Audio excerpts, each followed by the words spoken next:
మాజీ మంత్రి హరీష్ రావు వ్యాఖ్యలను కాంగ్రెస్ పార్టీ నాయకులు తీవ్రంగా ఖండించారు.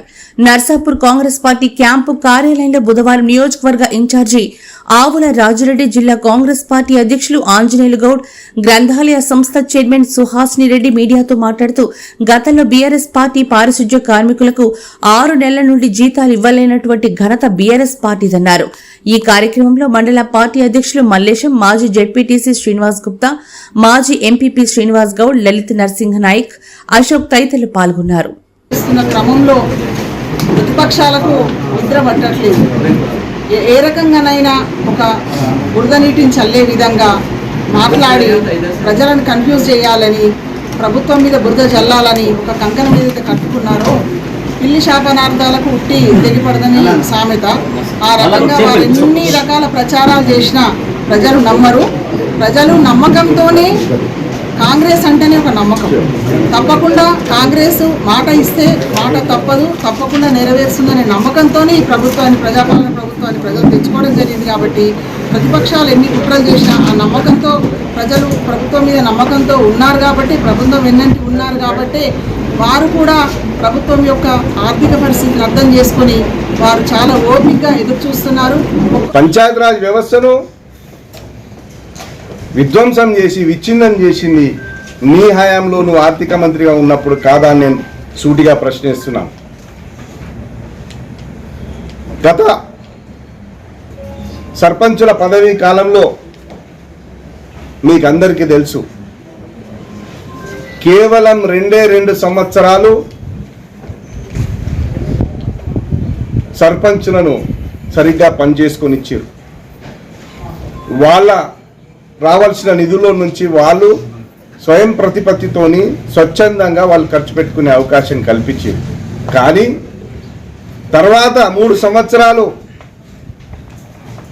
ఫైనాన్స్ కమిషన్ డబ్బులు కానీ, మరి జనరల్ ఫండ్ కానీ, ఏ ఫండ్నైనా మీరు వాళ్ళు వినియోగించుకునేటట్టు చేసిరా అని అడుగుతున్నాను. ప్రతిదాన్ని మీరు డైవర్ట్ చేసింది నిజమా కాదా? ఈరోజు ఏ సర్పంచ్ని అడిగినా చెప్తారు మీకు వాళ్ళని ఏ విధంగా మీరు ఇబ్బందులు పెట్టిరో. ఇక్కడున్న సర్పంచులు కూడా చెప్తారు మీ గురించి. వాళ్ళ ఖాతాల్లో డబ్బులు వేయరు, వాళ్ళతో వైకుంఠధామాలు కట్టమంటారు, దాన్ని నెల రోజులలో కంప్లీట్ చేయమంటారు, డంప్ యార్డులు కంప్లీట్ చేయమంటారు, లేకపోతే షోకాజ్ నోటీసులు ఇస్తారు, సస్పెండ్ చేస్తారు. ఇది కదా మీరు చేసింది. ఆకాంక్ష లేదు. నేనన్నా రైతు కుటుంబంలో పుట్టినోడిని. నేను ఇలా జిల్లా ప్రెసిడెంట్గా ఉండి ప్రజాస్వామ్యబద్ధంగా కాంగ్రెస్ పార్టీలో అణగారిన వర్గాలకు నాలాంటి వాళ్ళకి విలువనుందన్నా. మీ దాంట్లో ఏముందన్నా? సర్పంచులు చచ్చిపోయిన రోజు, ఇదే తర్వాత కల్లాల మీద చచ్చిపోయిన రోజు నువ్వు ఎక్కడ పోయినావన్నా? ఏదో కొంత పక్కలను వేసుకొని వచ్చిన తర్వాత ఏం చేస్తున్నావు? ఒక్కసారి పునరాలోచించుకోవాలని చెప్పి హరీష్ రావు గారికి విజ్ఞప్తి చేస్తున్నావు. మీ ఆయనలు ఎంతమంది చచ్చిపోయారు? నువ్వు ఎన్ని పంచాయతీరాజ్ నిధులు ఇచ్చినావు? ఒక్కడ కూడా పాపాన పోలే. ఆ రోజు కల్లాల మీద నేనే ధర్నాలు చేసినన్న నర్సాపూర్లా, మెదక్ జిల్లాలో ధర్నాలు చేసిరు. నీ లారీల కోసానికి, నీ సుత్తుల కోసానికి, నీ సంచుల కోసానికి. వ్యవసాయ రంగం అప్పుడేమైందో ఆలోచించేయమని చెప్తున్నాం. ఆ రోజు మీ ఆయనలోనే కదన్నా పెద్ద ఎత్తున నీ మామ దగ్గరనే కదా గోదాములు ఏర్పాటు చేసుకుని బియ్యం అక్రమ దందా చేసింది.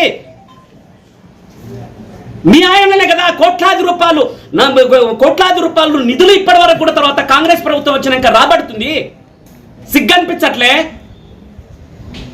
ఒక అనుభవం ఉన్నవాడు అనుకున్నా నేను. తర్వాత అగ్గిపెట్టలేక ప్రాణాలు తింటివి. ఇప్పుడు వచ్చిన తర్వాత రైతులను రొచ్చగొట్టి వాళ్ళని చచ్చిపోయే విధంగా తర్వాత ఉసుగొలుపుతావు. నేను అందుకే అంటా, వీళ్ళు ఉగ్రవాదుల కన్నా టిఆర్ఎస్ నాయకులు చాలా డేంజర్ అయిన నాయకులు. ఉగ్రవాదం కన్నా వీళ్ళు చాలా అజేస్తారు. రేపు రాబో తరాలకు ఇది మంచిది కాదు. అందుకే టిఆర్ఎస్ పార్టీని రద్దు చేయాలా, టిఆర్ఎస్ పార్టీ నడ్డు చేయాలా.